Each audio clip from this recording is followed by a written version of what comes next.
एक किताब है, इसका हिंदी में भी है और इनकी चर्चा नहीं होती आजकल।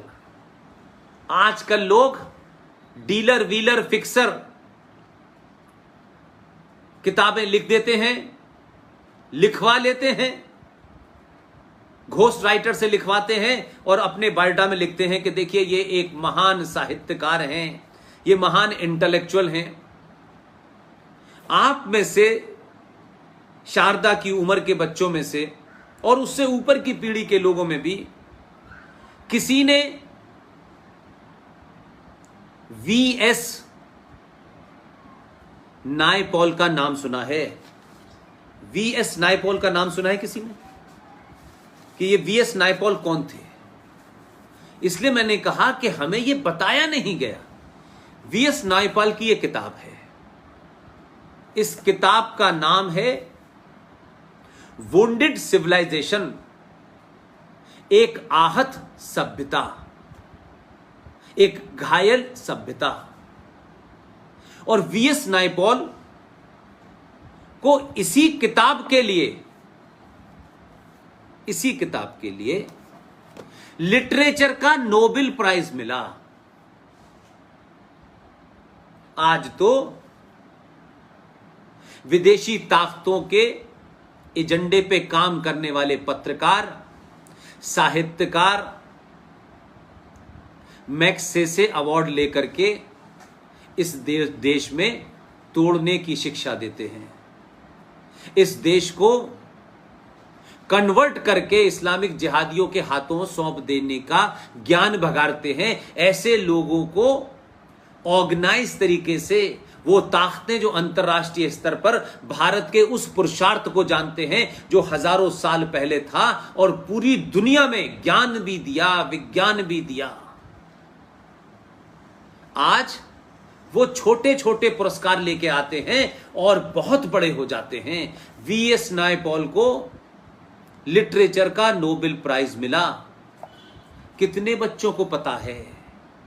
और जो किताब पे मिला है, वो किताब अगर आप पढ़ेंगे तो आपको पता चलेगा कि आपकी सभ्यता को कितनी महान और कितनी ताकतवर सभ्यता थी। सबके लिए सब कुछ था, कैसे उसको तोड़ा और जलाया और खत्म किया गया। और कौन सी कमजोरियां हमारी जनरेशन टू जनरेशन आई कि हमने इतनी महान सभ्यता को समाप्त होने दिया। इसलिए मैंने कहा कि आज के बच्चों को बड़े सारे लोग बरगलाते हैं। कोई जय भीम का नारा लगाता है, कोई अंबेडकर का नारा लगाता है, कोई दलितों के बारे में नई नई कहानियां सुनाता है, कोई कहता है हिंदुओं ने, अपर कास्ट ने अंबेडकर की जाति दलितों के साथ, वाल्मीकियों के साथ में अन्याय किया और कहा कि इनके कान के अंदर अगर गीता का या रामायण का कोई शब्द चला जाए तो शीशा पिघला के डाल दो। ये तमाम झूठ मक्कारी कहां से आई? इसलिए कि इस देश की जो ताकत थी वो सनातन परिवार में, जो मैंने कहा सबका काम था। एक राज्य की रक्षा करेगा, एक राज्य में व्यापार करेगा, एक राज्य में धर्म का काम करेगा, एक राज्य में शिक्षा का काम करेगा। सबके काम बटे हुए थे।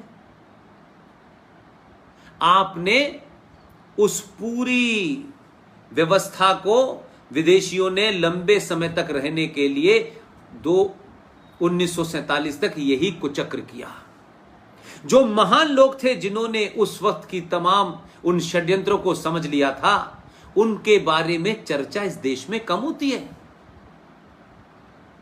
बी.आर. अंबेडकर का नाम लेके लोग शाहीन बाग पे बैठ जाते हैं और कुछ लोग सनातन परिवार को कमजोर करने के लिए, जो मैंने आपको नाम गिनाए 30 साल तक जो लोग इस देश के शिक्षा मंत्री रहे, उन्होंने किस तरीके का कुचक्र किया कि आपको सच बात पता ही नहीं है।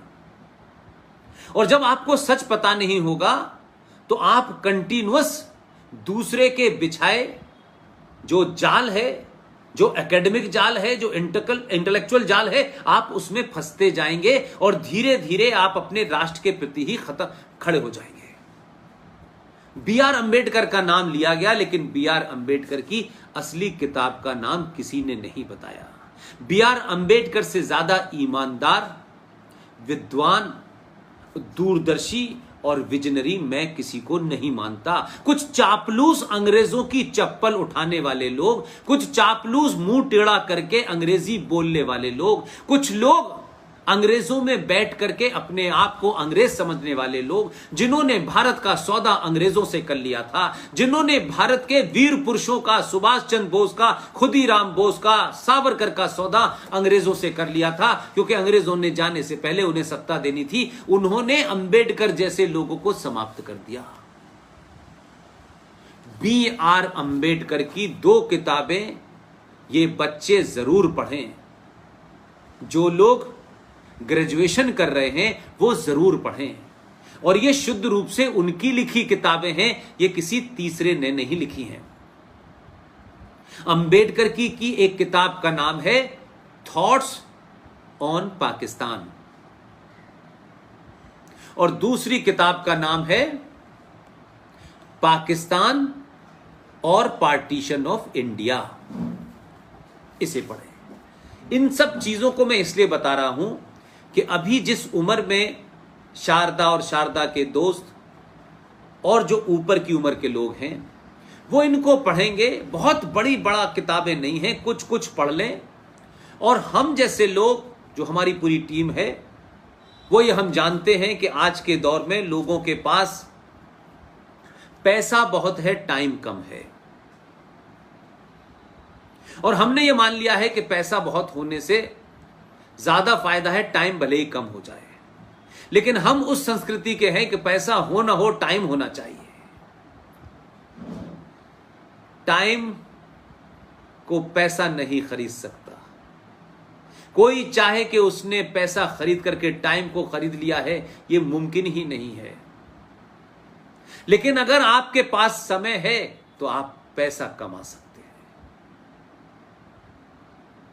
इसलिए मैंने कहा कि भारत के संविधान में क्या हुआ उसको आप छोड़ दें, लेकिन आज की पीढ़ी जिन चीजों से दो चार होने वाली है, जो बच्चे अभी 11th 12th करके ग्रेजुएशन में जाएंगे और जब तमाम सारी शिक्षाओं को ग्रहण करेंगे, तब उनके सामने एक बड़ी चुनौती आएगी। उस चुनौती के बारे में कोई आपको बताता नहीं है और उसको छुपा के रखा जाता है कि भाई हम इसे क्यों बताएं, ठीक है यार, बेमतलब में बच्चे पढ़ेंगे फिर इसमें एक नई समस्या होगी। नहीं, मैंने कहा कि बीमारी का इलाज जितनी जल्दी हो करिए।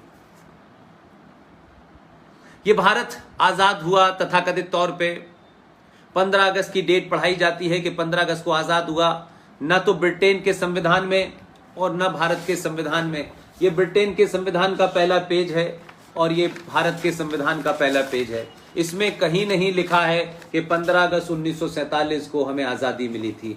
15 अगस्त 1947 को इंग्लैंड में भारत को 2 हिस्सों में बांटा था और 2 कुछ शर्तों के साथ डोमिनियन स्टेटस हमें दिया गया था।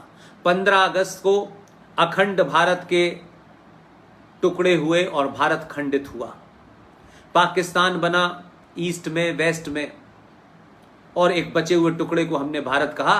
और 15 अगस्त को खामखां हमने अपना 15 अगस्त को आजादी का दिन मान लिया है। और हम सब लोग बिना सोचे समझे 15 अगस्त, क्योंकि वो चल चुका है, अब उसे हटाना मुश्किल है, तो आपके दुश्मनों ने ऐसा कर दिया है कि आप अगर 15 अगस्त को 15 अगस्त मनाते रहेंगे तो उस पुरुषार्थी का नाम आपके सामने नहीं आएगा, उस बहादुर का नाम आपके सामने नहीं आएगा जिसने ब्रिटिश सल्तनत को, साम्राज्य को चुनौती दे दी थी।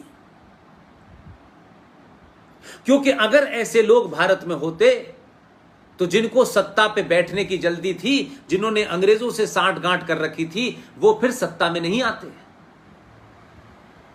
लिहाजा अगर मुझसे पूछें, और हम उसमें बहुत हद तक सफल हो गए हैं, इस उम्र में भी जो लड़ाई हम लड़ रहे हैं वो अपने और अपने परिवार के लिए कतई नहीं लड़ रहे हैं, वो है ही नहीं एजेंडे में।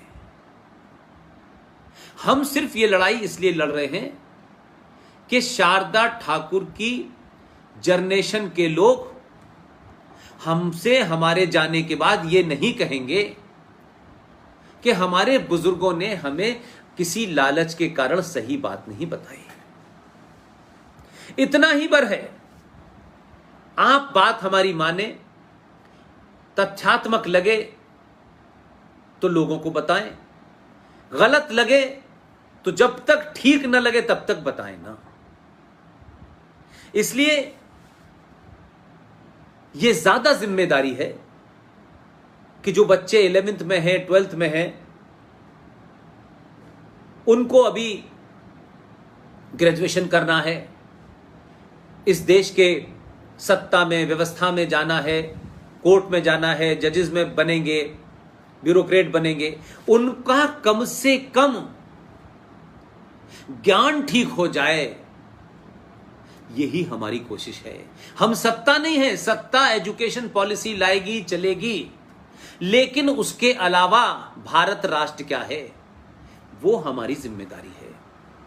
इसलिए जब यह संविधान बना और संविधान बनने के बाद यह कहा गया कि भारत के संविधान में कुछ लोग ऐसे हैं, कुछ जातियां ऐसी हैं जो पीछे रह गई हैं पढ़ाई में, लिखाई में, उनको 10 साल के लिए रिजर्वेशन दिया जाए।